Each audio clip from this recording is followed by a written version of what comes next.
উপস্থিত সভাপতি ও প্রধান অতিথি ও বিশেষ অতিথিবৃন্দ সকলের সালাম ও শুভেচ্ছা রইল। আসসালামু আলাইকুম। আমাদের এই শীর্ষ প্রতিযোগিতায় আমার মা চাষিদের বাবাদের দাওয়াত দিয়ে এসেছি। সবাই আমাদের এখানে হাজির হয়েছে। কত সুন্দর লাগছে দেখেন।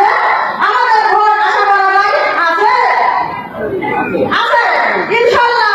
এই হাবিবুল ইসলাম হাবিবকে আমরা দলে দলে যাই ইনশাআল্লাহ। হাবিবুল ইসলাম হাবিবকে মন্ত্রী বানাই মন্ত্রী তো আমাদের লেখা হয়।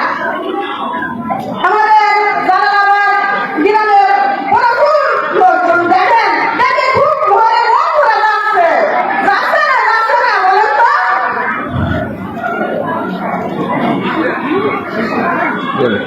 আমার